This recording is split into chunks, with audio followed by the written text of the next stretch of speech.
J'aurais préféré devenir aveugle que de te regarder partir. Ces mots sont lourds, plus lourds que tout ce qu'on peut dire quand on perd quelqu'un qu'on aime. Et pourtant, il ne crie pas, il ne supplique pas, il pose un constat douloureux. Certaines présences donnent tellement de lumière à nos vies que leur absence, elle, devient presque insoutenable. Regarder quelqu'un partir, c'est voir s'éteindre un feu qui nous réchauffait. C'est sentir le vide s'inviter dans chaque geste, chaque coin de notre quotidien. Et paradoxalement, c'est à ce moment-là qu'on comprend vraiment la valeur de ce qu'on avait, parfois trop tard. Alors, préférer devenir aveugle, c'est vouloir protéger son cœur, son âme, de cette vision qui brûle et qui fait mal. C'est une façon de dire, mieux vaut ne pas voir que de devoir encaisser ce vide, cette perte, ce silence. Mais ces mots disent aussi quelque chose de plus profond. Ce n'est pas seulement la peur de la perte, c'est la reconnaissance silencieuse de ce que cette personne a apporté. Elle a éclairé nos jours comme aucun autre. Elle a mis des couleurs dans notre monde, a mis du rythme dans nos respirations, de la chaleur dans nos silences. Et quand elle s'en va, tout semble moins net, moins vivant. On pourrait fermer les yeux et prétendre ne rien voir, mais même fermé, le cœur continue de voir. Et il voit tout, parfois trop. C'est là la cruauté de l'amour.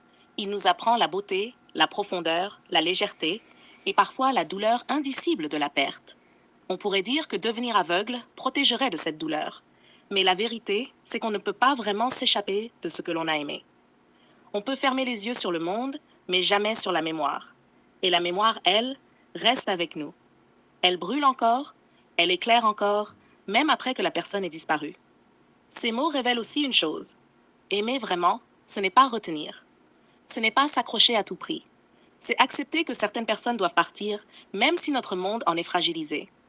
Mais aimer vraiment, c'est aussi reconnaître la beauté de ce que l'on a partagé. C'est transformer cette perte en quelque chose de précieux, en un feu intérieur qui ne s'éteint pas.